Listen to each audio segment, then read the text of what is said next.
Are you tired of aching joints, chronic migraines, those achy feelings that just don't go away? Well, don't give up. Whoa, whoa, whoa, whoa. What are you doing?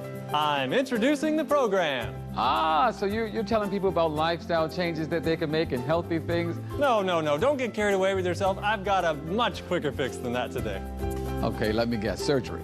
No, surgery is a lump sum. I'm talking about more consistent, like weekly and monthly installments. Whoa, whoa, whoa, whoa, whoa, whoa, whoa. We don't talk about drugs on this program. No, we don't talk about drugs on this program, but pharmaceuticals are much better than drugs.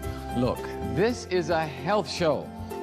This is a health show where we share information with the average everyday person to help them prevent disease and restore health. We don't talk about drugs. You know that. All right, look, I didn't want to have to do this in public, but let's just cut to the chase. I'm making people sick. It's true. People need their drugs. And pharmaceutical companies, they sponsor shows like this. You get what I'm saying? Run the numbers. Numbers? What numbers are you talking about? I'm talking about your buyout. It's time for you to go, so you need to name your price. All right, you continue to fantasize about that one. I'm going to go ahead and roll the program, and we're going to tell the whole world today about how they can receive health in something other than a pill bottle. You stick around. Roll it. We don't talk about drugs.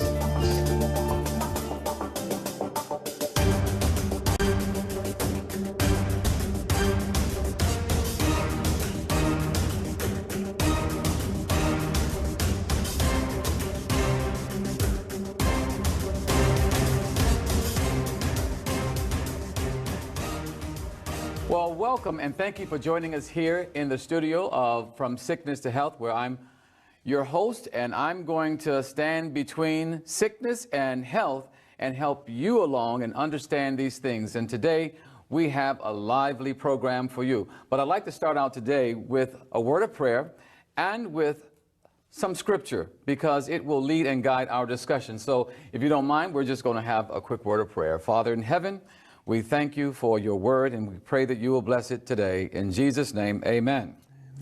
So, in the Bible, it says in Jeremiah chapter 46 and verse 11, it says, "In vain shall you use many medicines." And also in Jeremiah, it says in Jeremiah chapter 30 and verse 13, "There is none to plead thy cause, that thou mayest be bound up. Thou hast no healing medicines." Now that's from the King James Version. Today, joining us here in the studio is once again our good friend, a very good friend to this program, Dr. Jim Saeed, who is a board certified chiropractor and a naturopathic doctor. And he always comes and shares just wonderful information about the physiology of this body and the physiology of disease, and gets into the understanding of these things. And I know that you appreciate that. But today also joining us is someone who has a lot of insight in our topic today. Our topic is going to be about pharmaceuticals, as you've already seen. But she has some insights because she is a former pharmaceutical executive. So she knows the ins and outs and all the things that happen behind the scenes. And with that, I welcome both of you to the program, Dr. Jim Saeed and Lydia Calhoun. Thank you so much. Thank you for being with us. So today we're talking about medicine, or in some vernacular and some terminologies, it's big pharma. Yeah? So we're going to talk about medicine and pharmaceuticals and how this is affecting us. As we saw in the opening there, in the segment, we saw that people are taking medications for so many different things, right? Yes. They are looking for health in a pill or in a bottle. Well, before we jump into the discussion, and I know you all are ready to go, before we get started, let's take a look at what our friend Sickness has to say about this subject. Well, what I've got here is a cocktail of medicine. These pills here, they help you go to sleep. These pills, they help you wake up. These will help you go to the bathroom. These will make sure you don't use the bathroom too much. These over here, they're for depression. Because imagine after all that, Americans are depressed. Now these over here, these are my favorite pills. They really don't do anything. The detail is in the fine print. It's kind of like a lie, but isn't. Oh, and these pills over here, they cause side effects. But these pills, oh man, they treat those side effects. And I think one of these pills will help you get back to normal. And oh, well, the blue pill, that's a different episode. You know, the great thing about it is all these pills will keep you forever addicted and sick. I love the pharmaceutical industry. Back to you, Rico. Oh, boy. Well, that would be really funny if it weren't true, right? Sadly. Very true. Very true. As we get started talking about this subject of pharmaceuticals and the rate at which people are depending upon drugs for their health, I think we should sort of get a sense of how this industry works in relationship to the doctors who are prescribing.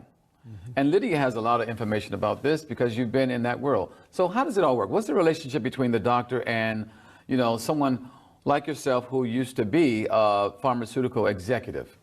You know, I think the number one issue is gaining the trust of a physician, and it really is a relationship building industry.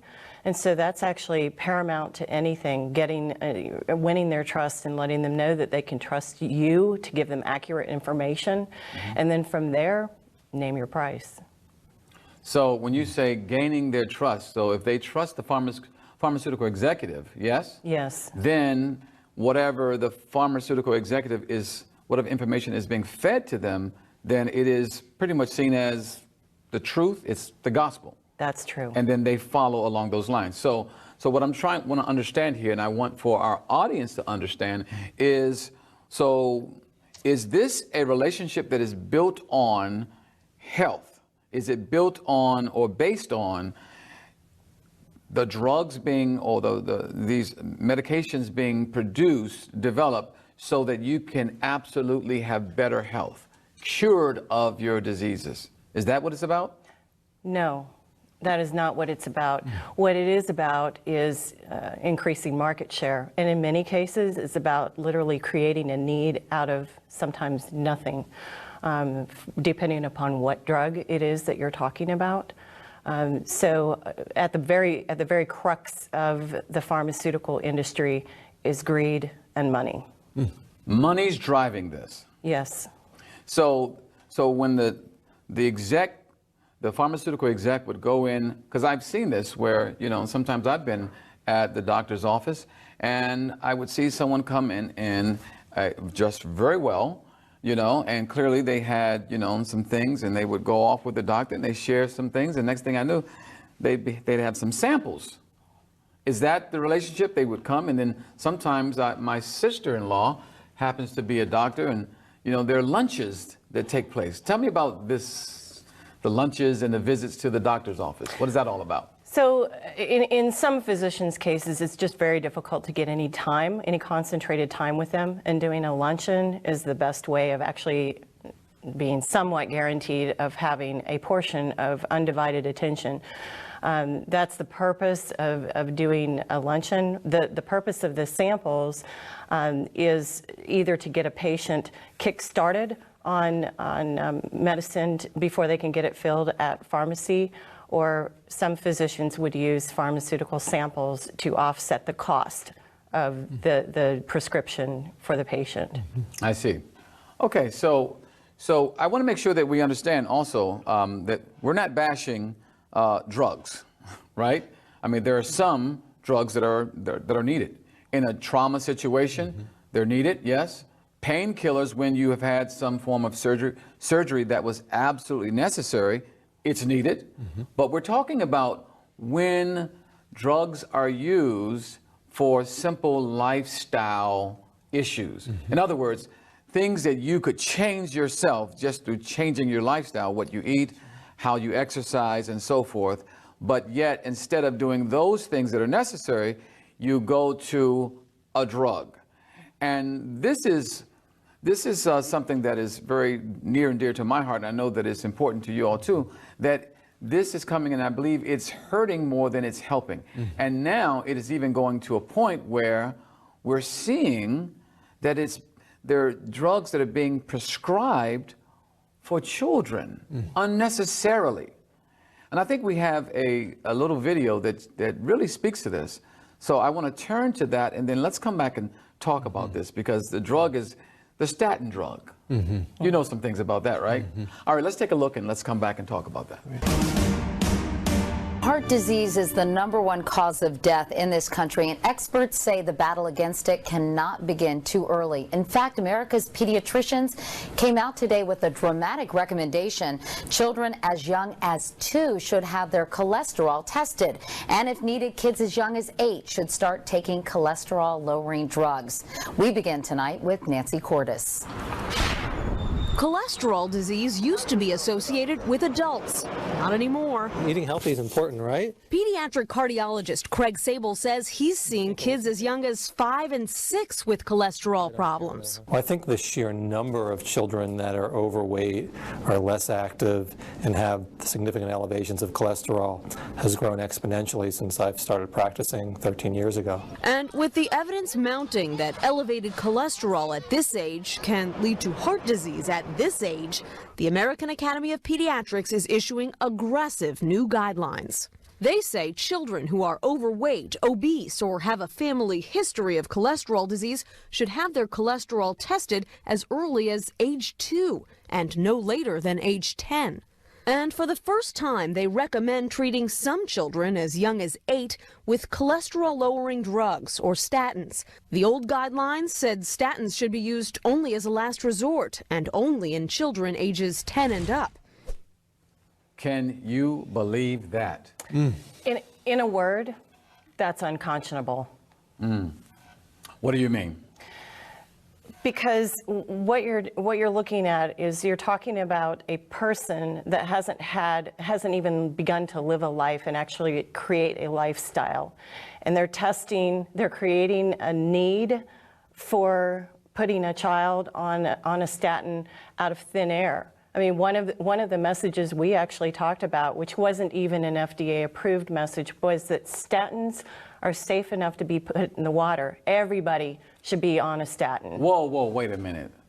Let's understand. Let's define this a little bit, because I think before we can really delve into that and how egregious that is, what is a statin drug? That's a general classification of a medication. But what is it for, doctor? What is a statin drug for? Let me give you the concept.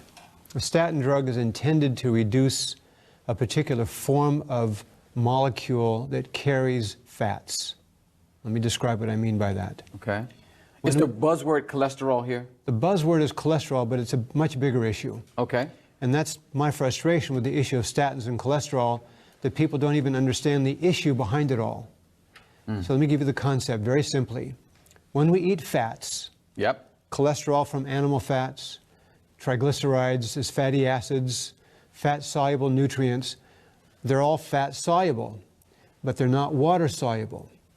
They don't dissolve in water. Now, the blood is a water medium. It's water in the blood that carries all of this. So the body has to have these fats put into something that can be carried in the water. Okay. So I call these boats. Okay, very good. Okay, and there's 5 different sizes of these fat-carrying boats. LDL cholesterol, LDL stands for lipoproteins. So these low-density lipoproteins, a certain kind of boat in size, carries cholesterol and triglycerides and these other fat-soluble nutrients. That's how the body delivers fats to the tissues. Now, here's what happens. Take cholesterol for an example. When the Lord made cholesterol, he made one of the most exquisitely beautiful molecules you can imagine. It's exquisite in its structure, its design, its complexity. You change one tiny part of that molecule and it becomes, say, testosterone. Another part of it, it becomes estrogen. Another part of it, it becomes cortisol, regulating physiology. Doing different things. Absolutely. But let me understand something for our audience's sake. HDL is the good cholesterol, and that's the one you're talking about in this instance, yes? Here's my... Because they're two different, let me just make sure that we understand. There are 2 types of cholesterol. There's HDL, and usually, maybe you've heard from your doctor, that's the good one. But then they'll tell you that the LDL, that's the bad one. So when they look at your blood work, they're distinguishing between HDL and LDL. So continue with that Okay. as a frame of reference. Technically, there's four kinds of LDL, four kinds of particles that carry cholesterol. But let's limit it to the two most obvious. Okay. So-called good HDL, high density, and so-called bad LDL, low density. All right. They're both good. We need them both. But here's the problem. LDLs carry the cholesterol and fats out to the tissues. From the liver? From the liver. And HDLs brings it back to the liver for reprocessing. So if you carry more out than you bring back, then you're depositing much more than you should. That's the problem. So here's what actually occurs. The liver manufactures cholesterol. It's not just what you eat, it's also what you manufacture. You carry that out. If you're eating a lot of fats, you're carrying a lot of them through the bloodstream to deal with these things. The problem is, in a highly oxygen-rich environment, and the most oxygen-rich blood goes to the heart and to the brain. The blood is moving oxygen through the body at all times. Yes, you're breathing, you're oxygenating the blood, and the most oxygen-rich blood goes to the heart first and then to the brain. So it oxidizes whatever's in the blood rapidly. When cholesterol is being carried through and in excess, it oxidizes and creates what's called a fatty streak inside the artery. That then begins to oxidize further and starts to damage the arterial wall. Now, that wall is one line thick, one layer thick of cells called endothelial cells. Those cells generate a gas called nitric oxide. Nitric oxide coats the inside of the artery and coats all the blood elements, red blood cells, white blood cells, platelets, so they move through like Teflon. So nothing sticks. Nothing sticks. That's it. Now, when we damage the artery with that fatty streak, or we damage with acid foods like sugars, as an example. White refined sugars. White refined sugars, processed sugars. Then we start damaging the inside lining, we reduce that nitric oxide, and the blood gets sticky. Ah. Then what happens, you form this fatty streak. White blood cells have to come in, eat that up. They create what's called a foamy pus. That's technically what it's called. Will inflammation come as a result of that? Now it inflames, so now scar tissue forms. Platelets that cause blood to clot stick. You get salts of calcium and magnesium that stick further, and you form now a plaque. Hardening of the arteries. And as it grows, it creates a thrombus, which can then break off or clot the area, and now you end up with a heart attack or stroke. That's the problem. Now, here's the issue with statins. Okay, go ahead. Here's the issue with statins. LDLs come in 5 sizes of boats. 3 big ones, 2 small ones. The smallest ones can actually get into the artery wall. Statins clear the big 3 that don't do the damage. They're just carrying fats. The ones that are doing the damage aren't touched by the statins. That's a big issue. That's a very big issue. I want to talk about that one on the other side of our fair reporting, quote unquote, because we like to go out and see what people are saying on the streets. Do they understand this issue? Do they get that using medication for lifestyle issues is the way to go? Do they understand that this is causing more of a problem than solving their problem? So let's join Sickness out there. I think he is somewhere out there talking to people and asking them what they think about this issue. So let's go to Sickness. All right, I'm here with my wonderful friend, Monique. I want to ask you about something that everybody seems to love these days. It's like candy, pharmaceutical drugs. You love them too, don't you? Love them. Are you addicted to them? Yeah. What's your favorite one? Picklitol is what I need. Do you take any drugs, like legal drugs? I'm asthmatic, so therefore, sometimes I take my albuterol inhaler. I have to be honest with you, I love pharmaceuticals. I think it's the most amazing business model ever invented. What do you think of pharmaceuticals? You know, there's a time and a place for those. Time and a place. Face it, Americans love their pills. Who are we to tell them no? You? Not me. Definitely not me. Back to you, Rico.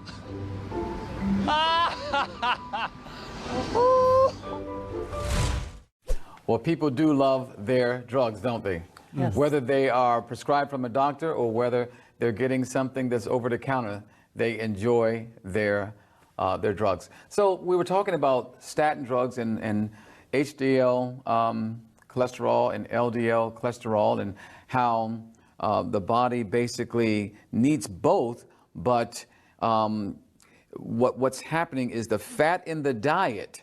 So this is not something that is just naturally occurring, correct? Correct. This is because of what we're putting in, what it's causing, and it is then damaging the arterial walls, the endothelial walls as you described them, that's causing plaque. This breaks off, and then we either suffer some stroke or heart attack, right? Exactly. And so I would imagine that most times people are just walking around with an inflamed situation.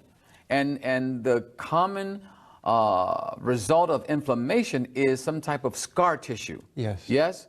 So statin drugs, this cholesterol lowering drug, is designed to remove that cholesterol, lower the LDL cholesterol. Correct. But it's not really taking care of the problem as long as you're actually putting the fats and so forth in the body. That's exactly it. In fact, that's the bottom line.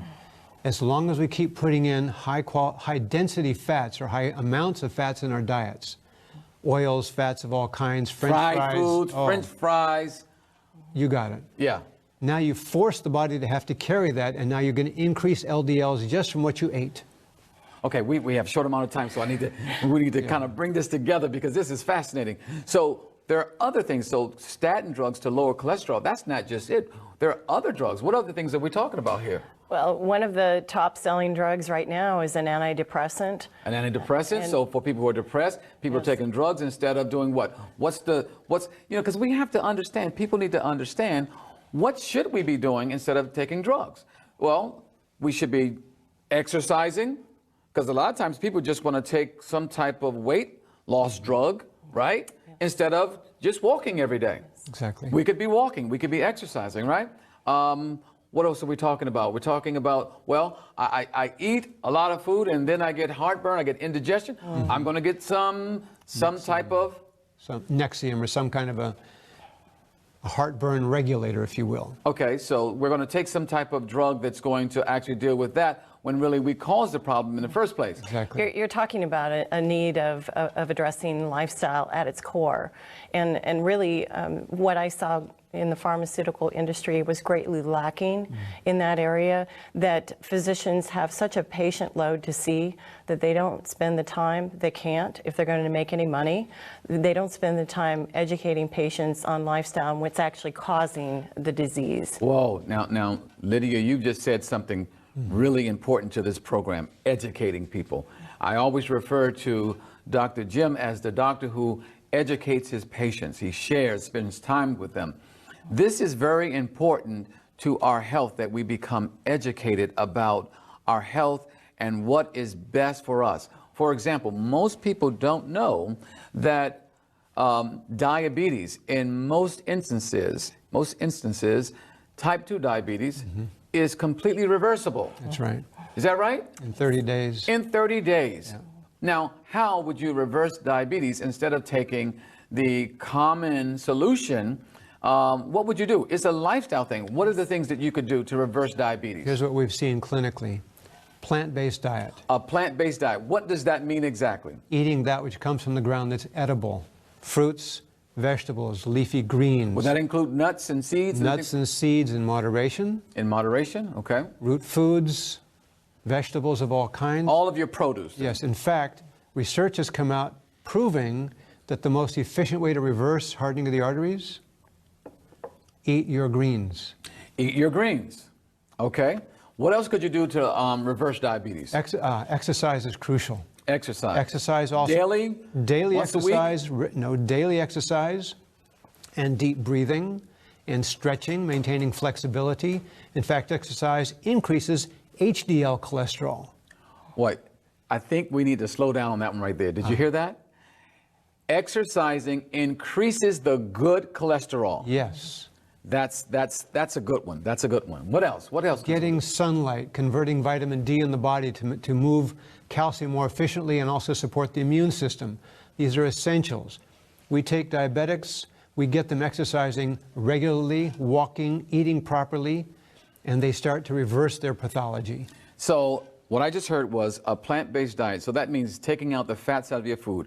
Basically, whenever you're eating anything that comes from a meat source, you are taking in saturated fats. This is going to increase your bad cholesterol and cause problems in your arterial walls. Then you mentioned sunshine. You mentioned, what about water? What part does water play? We only have a couple seconds left. But it's a cleansing system to the body. Water is essential. Rest? Body's primarily water. Rest essential to recover. So good sleep for recovery. Exactly. Sleep between 10 and 2 cleanses the brain. Between 2 and 6 reduces inflammation from the body from the previous day's stress. We need that 10 to 6 hours, 10 p.m., 6 a.m., to be able to properly heal. You know, I tell you what, it just seems to me, Dr. Saeed and Lydia, we are going to have to pick this up in another program because we have so much more to talk about, don't we? Amen. True. There's so much more to talk about on this subject and this issue. Now, to just bring into summary, we are realizing that it is entirely possible for us to restore and recover our health by not drug medication, but through lifestyle changes, water, sunshine, rest. You've been in tune to From Sickness to Health. See you next time. You know, I was in an accident some time ago and the pain was so severe, I tell you, you could not have pried those painkillers out of my mouth. Make no mistake about it. There are times when someone is going to have to take a prescription drug for some pain relief or some other health issue, but to take medications unnecessarily for simple lifestyle practices oftentimes will lead to dependency and unnecessary side effects. You know, to take a pill for something as simple as weight loss, when you can do something as simple as change dietary habits, drink more water, and exercise. Change is hard, I know. In fact, I would even say it's a little pricey. But the results are priceless, and you'll feel great. Rico, I agree with you. Change is hard. Whoa, whoa, whoa, whoa. Did I just hear you correctly? Are you agreeing with me? Now, don't get too excited. Change is so hard that people aren't going to do it. That is extremely pessimistic. Oh, please. Old people without pills is like kids without candy. They love them. Until the side effects come, though. And they make pills for side effects. There you have it. This has been our show today. I'm going to end the show with what I always do, and that's with 3 John chapter 1 and verse 2. Beloved, I wish above all things that thou mayest prosper and be in health, even as thy soul prospers. You have heard the word of the Lord today, and you've gotten some strong information. Now go be healthy. I'm Rico Hill. And I'm the pill-popping blue guy saying Maranatha. And goodbye.